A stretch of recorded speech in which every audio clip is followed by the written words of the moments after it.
ನಮಸ್ಕಾರ, ಇದು public express. ನಾನು ಲೋಕೇಶ್ ಹಾಲಹಳ್ಳಿ. ಮುಖ್ಯಮಂತ್ರಿ ಸಿದ್ದರಾಮಯ್ಯನವರ ಜಿಲ್ಲೆಯಲ್ಲಿ, ಅವರ ಕ್ಷೇತ್ರದಲ್ಲಿ ಇನ್ನೂ ಕೂಡ ಅಸ್ಪೃಶ್ಯತೆ ತಾಂಡವಾಡ್ತಾ ಇದ್ದು, ಹಂದಿ ಜೋಗಿ ಕುಟುಂಬ ವರ್ಗದವರನ್ನ ಗ್ರಾಮದಿಂದ ಒಡೆದು ಓಡಿಸುವಂತಹ ಹುನ್ನಾರ ನಡೆದಿದೆ. ಈ ಕುರಿತಾಗಿ ಬಿಜೆಪಿ ನಗರಾಧ್ಯಕ್ಷ ಸಿದ್ದರಾಜು ಆಕ್ರೋಶ ವ್ಯಕ್ತಪಡಿಸಿದ್ದಾರೆ. ರಾಜ್ಯದ ಮುಖ್ಯಮಂತ್ರಿ ಸಿದ್ದರಾಮಯ್ಯನವರ ತವರು ಮೈಸೂರು ಜಿಲ್ಲೆಯ ನಂಜನಗೂಡು ಹಾಗೂ ವರುಣಾ ವಿಧಾನಸಭಾ ಕ್ಷೇತ್ರದಲ್ಲಿ ಅಸ್ಪೃಶ್ಯತೆ ಜೀವಂತವಾಗಿದೆ ಎಂಬುದಕ್ಕೆ ಇದೊಂದು ದೊಡ್ಡ ಉದಾಹರಣೆಯಾಗಿದೆ. ರಾಜ್ಯದ ದೊರೆ ಸಿದ್ದರಾಮಯ್ಯನವರೇ ಇದೇನಾ ನಿಮ್ಮ ಸಾಮಾಜಿಕ ನ್ಯಾಯ ಅಂತ ಬಿಜೆಪಿ ಪಕ್ಷದ ನಗರಾಧ್ಯಕ್ಷ ಸಿದ್ದರಾಜು ಆಕ್ರೋಶವನ್ನು ಕೂಡ ವ್ಯಕ್ತಪಡಿಸಿದ್ದಾರೆ. ನಂಜನಗೂಡು ತಾಲೂಕಿನ ಹೊರಳವಾಡಿ ಹೊಸೂರು ಗ್ರಾಮದಲ್ಲಿ ಬೀದಿ ಪಾಲಾಗಿರುವ ಹಂದಿ ಜೋಗಿ ಕುಟುಂಬಕ್ಕೆ ಬಿಜೆಪಿ ನಗರಾಧ್ಯಕ್ಷ ಸಿದ್ದರಾಜು ಭೇಟಿ ನೀಡಿ ಪರಿಶೀಲನೆ ನಡೆಸಿದರು. ಅನ್ಯಕೋಮಿನ ಭೂ ಒಡೆಯನ ದಬ್ಬಾಳಿಕೆ ಹಾಗೂ ಬಿಳಿಗೆರೆ ಪೊಲೀಸ್ ಠಾಣೆಯ ಪಿಎಸ್ಐ ಗೂಂಡಾವರ್ತನೆಯಿಂದ ವಾಸದ ಗುಡಿಸಲನ್ನು ಧ್ವಂಸ ಮಾಡಿ ಸತತ 3 ದಿನಗಳಿಂದ ಬೀದಿಯಲ್ಲಿ ದಿನದೂಡುತ್ತಿರುವ ಹಂದಿ ಜೋಗಿ ಕುಟುಂಬದ ಮಹಿಳೆಯರು, ಮಕ್ಕಳ ಹೀನಾಯ ಪರಿಸ್ಥಿತಿ ಮತ್ಯಾರಿಗೂ ಬೇಡ. ರಾಜ್ಯದ ಮುಖ್ಯಮಂತ್ರಿಗಳ ತವರು ಕ್ಷೇತ್ರ ಎಂದುಕೊಳ್ಳುವುದಕ್ಕೆ ನಾಚಿಕೆಯ ಪರಿಸ್ಥಿತಿಯಾಗಿದೆ. ಹಂದಿ ಜೋಗಿ ಕುಟುಂಬದ ವಾಸಿಗಳು ಗ್ರಾಮದ ಬಳಿಯ ಮುಖ್ಯ ರಸ್ತೆಯಲ್ಲಿ ಉತ್ತಮವಾಗಿ ಜೀವಿಸುತ್ತಿದ್ದಾರೆ ಎಂದು ಅವರ ಏಳಿಗೆಯನ್ನ ಸಹಿಸಿಕೊಳ್ಳಲಾಗದ ಹೊರಳವಾಡಿ ಹೊಸೂರು ಗ್ರಾಮದ ಶಿವಾನಂದ ಎಂಬುವರು ಸ್ಥಳೀಯ ನ್ಯಾಯಾಲಯದಿಂದ ತಡೆಯಾಜ್ಞೆಯನ್ನು ತಂದು ಬಿಳಿಗೆರೆ ಪೊಲೀಸ್ ಠಾಣೆಯ ಪಿಎಸ್ಐ ಜೊತೆಗೂಡಿ ತಹಶೀಲ್ದಾರ್ ಅವರ ಗಮನಕ್ಕೆ ತಾರದೆ ಸತತ 3-4 ತಲೆಮಾರುಗಳಿಂದ ವಾಸಿಸುವ ಕುಟುಂಬಗಳನ್ನು ಏಕಾಏಕಿ ಬೀದಿಗೆ ತಳ್ಳಿರುವುದು ಅಕ್ಷಮ್ಯ ಅಪರಾಧ. ಕೂಡಲೇ ಹಂದಿ ಜೋಗಿ ಕುಟುಂಬದ ಈ ವಿಚಾರವನ್ನು ಸಂಕ್ಷಿಪ್ತವಾಗಿ ವಿರೋಧ ಪಕ್ಷದ ನಾಯಕರಾದ ಆರ್ ಅಶೋಕ್ ರವರು ಮತ್ತು ಮಾಜಿ ಶಾಸಕರಾದ ಬಿ ಹರ್ಷವರ್ಧನ್ ರವರ ಗಮನಕ್ಕೆ ತಂದು ತಾಲೂಕಿನಲ್ಲಿ ದೊಡ್ಡ ಮಟ್ಟದಲ್ಲಿ ಪ್ರತಿಭಟನೆಗೆ ನಾವು ಸಜ್ಜಾಗುತ್ತೇವೆ. ಕೂಡಲೇ ಬಿಳಿಗೆರೆ ಪೊಲೀಸ್ ಠಾಣೆಯ ಪಿಎಸ್ಐ ರವಿಕುಮಾರ್ ಅವರನ್ನು ಅಮಾನತು ಮಾಡಬೇಕು ಹಾಗೂ ಜಮೀನಿನ ಮಾಲೀಕ ಶಿವಾನಂದ ಮತ್ತು ಪಿಎಸ್ಐ ವಿರುದ್ಧ SC/ST ದೌರ್ಜನ್ಯ ಪ್ರಕರಣ ದಾಖಲು ಮಾಡಬೇಕು ಅಂತ ಆಗ್ರಹಿಸಿದರು. ಈ ಸಂದರ್ಭದಲ್ಲಿ ನಗರಸಭಾ ಸದಸ್ಯ ಮಹಾದೇವ ಪ್ರಸಾದ್, ಅಂಬೇಡ್ಕರ್ ಸೇನೆಯ ತಾಲೂಕು ಅಧ್ಯಕ್ಷ ಮುಳ್ಳೂರು ಸ್ವಾಮಿ, ದಲಿತ ಸಂಘರ್ಷ ಸಮಿತಿಯ ಸಂಚಾಲಕ ಆಲತ್ತೂರು ಶಿವರಾಜ್, ಬಿಜೆಪಿ ಯುವ ಮೋರ್ಚಾ ಅಧ್ಯಕ್ಷ ಸಿದ್ದರಾಜು ಹಂದಿ ಜೋಗಿಗಳಿಗೆ ಧೈರ್ಯ ತುಂಬಿದ್ದಾರೆ.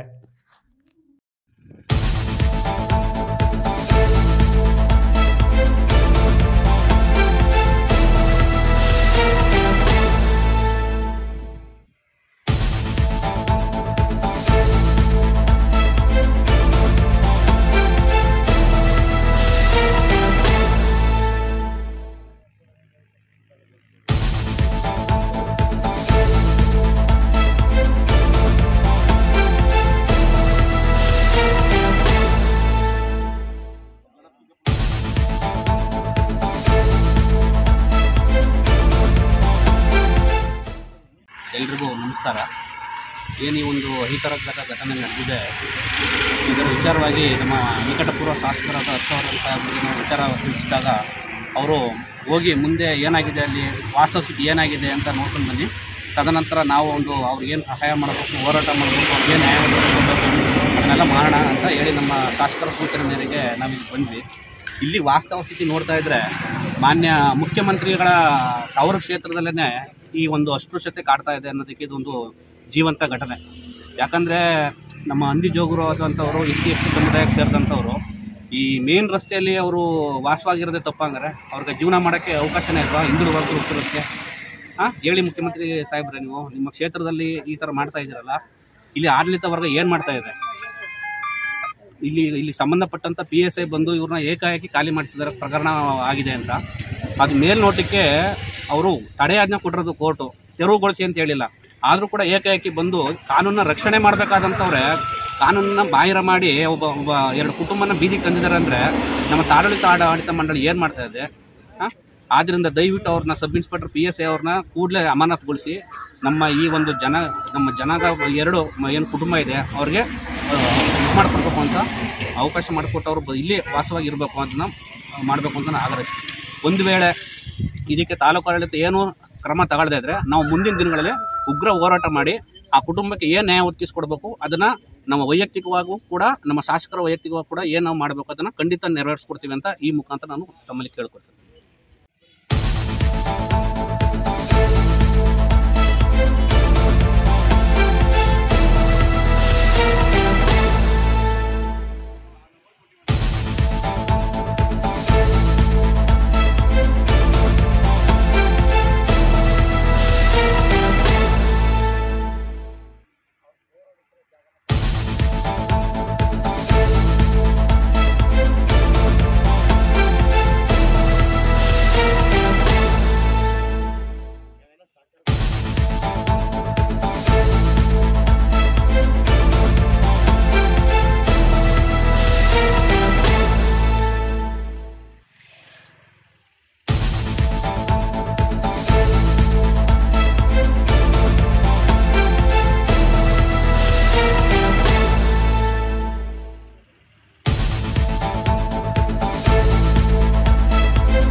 ವಿದ್ಯುತ್ ತಂತಿ ತಗುಲಿ ಕಬ್ಬು ಬೆಳೆ ಸಂಪೂರ್ಣವಾಗಿ ಸುಟ್ಟು ಕರಕಲಾಗಿರುವ ಘಟನೆ ನಂಜನಗೂಡು ತಾಲೂಕಿನ ಹೊರಳವಾಡಿ ಗ್ರಾಮದಲ್ಲಿ ನಡೆದಿದೆ. ವಿದ್ಯುತ್ ತಂತಿ ತಗುಲಿ ಕಬ್ಬು ಬೆಳೆ ಸಂಪೂರ್ಣವಾಗಿ ಸುಟ್ಟು ಭಸ್ಮವಾಗಿರುವ ಘಟನೆ ನಂಜನಗೂಡು ತಾಲೂಕಿನ ಹೊರಳವಾಡಿ ಗ್ರಾಮದಲ್ಲಿ ನಡೆದಿದೆ. ಗ್ರಾಮದ ರೈತ ಸಿದ್ದರಾಜು ಎಂಬುವರಿಗೆ ಸೇರಿದ ಕಬ್ಬು ಬೆಳೆಯಾಗಿದ್ದು, ಸುಮಾರು 2 ಎಕರೆ ಪ್ರದೇಶದಲ್ಲಿ ಸಾಲ ಸೋಲ ಮಾಡಿ ಬೆಳೆದಿದ್ದ ಕಬ್ಬು ಬೆಳೆಗೆ ಜಮೀನಿನ ಮೇಲೆ ಹಾದು ಹೋಗಿರುವ ವಿದ್ಯುತ್ ತಂತಿ ಮತ್ತು ಜಮೀನಿನಲ್ಲೇ ಇರುವ ಟ್ರಾನ್ಸ್ಫಾರ್ಮರ್ನಿಂದ ಬೆಂಕಿ ಕಾಣಿಸಿಕೊಂಡು ಕಬ್ಬು ಬೆಳೆಗೆ ತಗುಲಿದೆ. ಇದರಿಂದ ಸಂಪೂರ್ಣವಾಗಿ ಕಬ್ಬು ಬೆಳೆ ಸುಟ್ಟು ಕರಕಲಾಗಿದೆ. ಚೆಸ್ಕಾಂ ಅಧಿಕಾರಿಗಳ ನಿರ್ಲಕ್ಷ್ಯದಿಂದಾಗಿ ಕಬ್ಬು ಬೆಳೆ ನಾಶವಾಗಿದೆ. ಇದರಿಂದ ಲಕ್ಷಾಂತರ ರೂಪಾಯಿ ನಷ್ಟವಾಗಿದೆ. ಈ ಕೂಡಲೇ ಸರ್ಕಾರ ರೈತನಿಗೆ ಸೂಕ್ತ ಪರಿಹಾರ ನೀಡಬೇಕು ಎಂದು ರೈತರು ಒತ್ತಾಯಿಸಿದ್ದಾರೆ.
ಪಬ್ಲಿಕ್ ವಾಯ್ಸ್ ಮುಂದುವರಿಯುತ್ತೆ ಒಂದು ಪುಟ್ಟ ವಿರಾಮದ ನಂತರ. ಪಾವನಿ pure Neelambari Adivasi herbal hair oil. ಕೂದಲು ಬೆಳೆಸಲು ವೈದ್ಯರಿಗೆ ಸಾವಿರಾರು ರೂಪಾಯಿ ಕೊಟ್ಟು ಕಳ್ಕೊಂಡ್ರಾ? ಸಿಕ್ಕ ಔಷಧಗಳು, ಆಯಿಲ್ಗಳನ್ನು ಬಳಸಿ ಆರೋಗ್ಯ ಹಾಳು ಮಾಡಿಕೊಂಡಿದ್ದೀರಾ? ಕಾಸು ಹಾಳು, ತಲೆಯೂ ಬೋಳು ಅನ್ನೋ ಪರಿಸ್ಥಿತಿ ನಿಮ್ಮದಾಗಿದೆಯಾ? ಅವರಿವರ ಸಲಹೆಗಳನ್ನ ಕೇಳಿ ನಿಮಗೆ ಸಾಕಾಗಿದೆಯಾ? ಆಸ್ಪತ್ರೆ, ಔಷಧ ಅಂಗಡಿಗೆ ಅಲಿಯೋದನ್ನ ನಿಲ್ಲಿಸಿ. ದಟ್ಟ ಕೂದಲಿಗೆ Pavani pure Neelambari Adivasi herbal hair oil ಬಳಸಿ.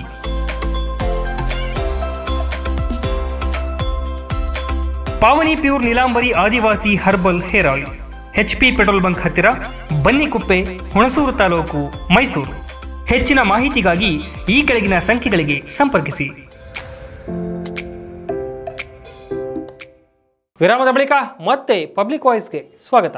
ಕಿರಸಗೂರು ಗ್ರಾಮ ಪಂಚಾಯಿತಿ ವ್ಯಾಪ್ತಿಯ ಬಿಳಿಗೆರೆಹುಂಡಿ ಗ್ರಾಮದ ನಿಯೋಜಿತ ಕೃಷಿ ಪತ್ತಿನ ಸಹಕಾರ ಸಂಘದ ರೈತರಿಂದ ಸುದ್ದಿಗೋಷ್ಠಿ ನಡೆಸಲಾಯಿತು. ಕಿರಸಗೂರು ಗ್ರಾಮ ಪಂಚಾಯಿತಿಯ ವ್ಯಾಪ್ತಿಯ ಬಿಳಿಗೆರೆಹುಂಡಿ ಗ್ರಾಮದ ನಿಯೋಜಿತ ಕೃಷಿ ಪತ್ತಿನ ಸಹಕಾರ ಸಂಘದ ರೈತರಿಂದ ಸುದ್ದಿಗೋಷ್ಠಿ ನಡೆಸಲಾಗಿದ್ದು, ಪಟ್ಟಣದ ಕಬಿನಿ ಅತಿಥಿ ಗೃಹದಲ್ಲಿ ಕಸಬಾ ಕೃಷಿ ಪತ್ತಿನ ಸಹಕಾರ ಸಂಘದ ಕಾರ್ಯದರ್ಶಿ ಶಿವಕುಮಾರ್ ಹೇಳಿಕೆಯನ್ನು ಖಂಡಿಸಿ ಸುದ್ದಿಗೋಷ್ಠಿಯನ್ನು ನಡೆಸಲಾಯಿತು. ಈ ಸಂದರ್ಭದಲ್ಲಿ ಮಾತನಾಡಿದ ಮಾಜಿ ತಾಲೂಕ್ ಪಂಚಾಯತ್ ಸದಸ್ಯ ಎಂ ರಮೇಶ್, ಪ್ರತಿ ಗ್ರಾಮ ಪಂಚಾಯಿತಿ ಒಂದು ಸಹಕಾರ ಸಂಘ ಇರಬೇಕೆಂದು ರೈತರಿಗೆ ಅನುಕೂಲವಾಗುವ ನಿಟ್ಟಿನಲ್ಲಿ ಸರ್ಕಾರ ಕಾನೂನು ಜಾರಿಗೆ ತಂದಿದೆ. ಇದನ್ನು ತಿಳಿಯದೆ ಕಸಬಾ ಕೃಷಿ ಪತ್ತಿನ ಸಹಕಾರ ಸಂಘವು ರಾಜಕೀಯ ಪ್ರೇರಿತ ಎಂಬ ಹೇಳಿಕೆ ಖಂಡನೀಯವಾದದ್ದು. ಈ ಭಾಗದ ರೈತರು ಕಸಬಾ ಸೊಸೈಟಿಗೆ ಬರಲು 10 ಕಿಲೋಮೀಟರ್ ದೂರ ಇದೆ. ಇಲ್ಲೇ ಸ್ಥಳೀಯವಾಗಿ ಆದರೆ ತುಂಬ ಅನುಕೂಲವಾಗುತ್ತೆ. ಬೇಕಾದ ಎಲ್ಲ ಸಿದ್ಧತೆ ಮಾಡಿಕೊಂಡಿದ್ದೇವೆ. ಸಹಕಾರ ಸಂಘದಲ್ಲಿ ರಾಜಕೀಯ ತರಬೇಡಿ. ನ್ಯಾಯಾಲಯಕ್ಕೆ ಹೋಗಿ ನೂತನ ಸಹಕಾರ ಸಂಘ ರಚನೆಗೆ ತಡೆಯಾಗದಿರುವುದು ರಾಜಕೀಯ ದುರುದ್ದೇಶವಲ್ಲವೇ? ಈ ಭಾಗಕ್ಕೆ ನೂತನ ಸಹಕಾರ ಸಂಘ ಆಗೇ ಆಗುತ್ತದೆ. ಸಹಕಾರಿ ಇಲಾಖೆ ಅಧಿಕಾರಿಗಳು ಮಧ್ಯ ಪ್ರವೇಶಾತಿ ಇದನ್ನು ಸುಗಮಗೊಳಿಸಬೇಕು. ಈ ಭಾಗದ ರೈತರು ಉಗ್ರ ಪ್ರತಿಭಟನೆ ಮಾಡಬೇಕಾಗುತ್ತದೆ ಎಂದು ಎಚ್ಚರಿಕೆ ನೀಡಿದರು. ಈ ಸಂದರ್ಭ ಗ್ರಾಮ ಪಂಚಾಯತಿ ಸದಸ್ಯರುಗಳಾದ ನಾಗರಾಜು, ಮಾದೇವಸ್ವಾಮಿ, ಮಾಜಿ ಗ್ರಾಮ ಪಂಚಾಯತಿ ಅಧ್ಯಕ್ಷ ಮನ್ನೆಹುಂಡಿ ಮಹೇಶ್, ನಂಜುಂಡೇಗೌಡ, ಹಾಲು ಉತ್ಪಾದಕರ ಸಹಕಾರ ಸಂಘದ ಅಧ್ಯಕ್ಷ ಮಹಾದೇವಸ್ವಾಮಿ, ಏಳುಮಲೆ ಮಂಜು ಸೇರಿದಂತೆ ಮತ್ತಿತರರು ಇದ್ದರು. ಮಾಡಬೇಕು ಅನ್ನೋದು ನಮ್ಮ 6 ಗ್ರಾಮ ಪಂಚಾಯಿತಿಯ ರೈತರ ಪ್ರತಿಯೊಬ್ಬರ ಆಸೆ. ಅದಕ್ಕೆ ಕೆಲವು ರಾಜಕೀಯ ಮಟ್ಟದ ಅವ್ರಿಗೆ ಲಾಭಲ್ಲ, ಅವ್ರು ಕೆಲವು ಪದಗಳನ್ನ ಬಳಸಿದ್ದಾರೆ. ಆ ಪದ ತುಂಬಾ ನಮ್ಮ ಗ್ರಾಮ ಪಂಚಾಯತಿ ಎಲ್ಲರೂ ನೋಡ್ತಿರೋದು. ಪದ ಏನಂದ್ರೆ, ಸಂಘದ ಸರ್ವ ಸದಸ್ಯರ ತೀರ್ಮಾನವನ್ನು ತಿಳಿದ ಸಂಘದ ಕೆಲವು ಪಟಭದ್ರ ಹಿತಾಸಕ್ತಿಗಳು ಹಾಗೂ ರಾಜಕೀಯ ಪ್ರೇರಿತವಾಗಿ ತಿಳಿದಲ್ಲ, ಆ ಪದ ನಾನು ಖಂಡಿಸ್ತಾ ಇದ್ದೀನಿ. ಯಾಕಂದ್ರೆ ಕಸ್ಬಾ ಪ್ರಾಥಮಿಕ ಕೃಷಿ ಪತ್ತಿನ ಸಹಕಾರ ಸಂಘ ಹೆಸರಲ್ಲಿ ಬಂದಿದೆ. DM ಶಿವಕುಮಾರ್, ಪ್ರಭಾರ ಕಾರ್ಯನಿರ್ವಹಣಾಧಿಕಾರಿ, ಪ್ರಾಥಮಿಕ ಕೃಷಿ ಪತ್ತಿನ ಸಹಕಾರ ಸಂಘ, ಇವ್ರ ಹೇಳಿಕೆ ನಾವು ಖಂಡಿಸ್ತಾ ಇದ್ವಿ ಎಲ್ಲರೂ ಸಾಮೂಹಿಕವಾಗಿ. ಯಾಕಂದ್ರೆ ನಿಮಗೆಲ್ಲ ಗೊತ್ತೇ ಇದೆ, ನಮ್ಮ ಕರ್ನಾಟಕ ಸರ್ಕಾರ 2017-18ರಲ್ಲಿ ಪ್ರತಿ ಗ್ರಾಮ ಪಂಚಾಯತಿಗೊಂದು ಪ್ರಾಥಮಿಕ ಸಹಕಾರ ಸಂಘ ಹಾಕಬೇಕು ಅಂತ ಆದೇಶ ಮಾಡಿದೆ. ಆದೇಶ ಮಾಡಿದ್ಮೇಲೆ ನಮ್ಮ ಪಂಚಾಯತಿಯಲ್ಲಿ ನಮ್ಮ ಪಂಚಾಯತಿಗೆ ಬೇಕಾದಂತ ಈ ಸಹಕಾರ ಸಂಘ ಆಗಬೇಕು ಅನ್ನೋದು ನಮ್ಮೆಲ್ಲರ ನಿಲುವು. ಇದರಲ್ಲಿ ರಾಜಕೀಯ ಅಲ್ಲ. ಯಾಕಂದ್ರೆ ನಮ್ಮ ಎಷ್ಟೋ ಜನ ನಮ್ಮ ಭಾಗದಲ್ಲಿ ರೈತರುಗಳಿಗೆ ಸರಿಯಾದ ಸುಮಿತ್ ತಕ್ಕಂಗೆ ವ್ಯವಸಾಯಕ್ಕೆ ಸಾಲ ಸಿಗ್ತಾ ಇರಲಿಲ್ಲ, ಒಡಮೇಟ್ ಸಾಲಕ್ಕೆ ಅವಕಾಶ ಇರ್ತಿರ್ಲಿಲ್ಲ. ಇವೆಲ್ಲ ಇದ್ರೆ ರೈತರು ಖಾಸಗಿ ವ್ಯಕ್ತಿಗಳಂತ ಸಾಲವನ್ನು ಮಾಡ್ತಾ ಇದ್ರು. ಅವಾಗ ನಾನೇ ಗ್ರಾಮ ಪಂಚಾಯತಿ ಸದಸ್ಯರಾಗಿದ್ದೆ. ನಾನು ಸಹಕಾರ ನಮ್ಮ ತಾಲೂಕಿನ ಅಧಿಕಾರಿ ಅಂತ ಮಾತಾಡಿದಾಗ ಅವರು ಅವಕಾಶತೆ ಮಾಡ್ಕೊಂಡು ಹೇಳಿದ್ರು. ನಾವು ತಾಲೂಕು ಪಂಚಾಯತಿ ಅವಕ್ಕೆ ನಿರ್ಣಯ ಮಾಡ್ತಿದ್ವಿ. ಕಾರಣ ಅಂದ್ರೆ ನಮ್ಮ ಪ್ರತಿನಿಧಿ ನಮ್ಮ ಪಂಚಾಯತ್ಗೆ ಏನ್ ಬೇಕು ಅಂತ ಆಗುವಾಗ ನಾನು ಯೋಚನೆ ಮಾಡ್ತಾ ಇದ್ದೆ. ಸೊ ಅದಕ್ಕೆ ನನ್ನ ಪಂಚಾಯತ್ ಎಲ್ಲ ಜನ ಎಲ್ಲ ಹಿರಿಯರೆಲ್ಲ ಸಪೋರ್ಟ್ ಮಾಡಿದ್ರು. ಈಗ ನನ್ನ ವಾದ ಇಷ್ಟೇ, ಇದು ರೈತರಿಗಾಗಿರೋದು, ರೈತರು ಮಾಡ್ತಾ ಇರೋದು, ನನ್ನ ರೈತರೇ ಅವ್ರು ಯಾವ ತರ ಹೇಳಿದಿರೋ ನನಗೆ ಗೊತ್ತಿಲ್ಲ. ಅದನ್ನ ನಾನು ಮತ್ತೆ ನನ್ನೆಲ್ಲ ಸ್ನೇಹಿತರು ಗೌರವ ಖಂಡಿಸ್ತೀವಿ. ಯಾಕಂದ್ರೆ ಇಲ್ಲಿ ಯಾರು ಬೇರೆ ಪಂಚಾಯತಿಯವರು ಬಂದಿಲ್ಲ, ಬೇರೆ ಗ್ರಾಮದವ್ರು ಬಂದಿಲ್ಲ, ರೈತರೆಲ್ಲ ಬೇರೆಯವರು ಬಂದಿಲ್ಲ. ಯಾವ ರೀತಿ ಹೇಳಿದ್ರು ಅದನ್ನ.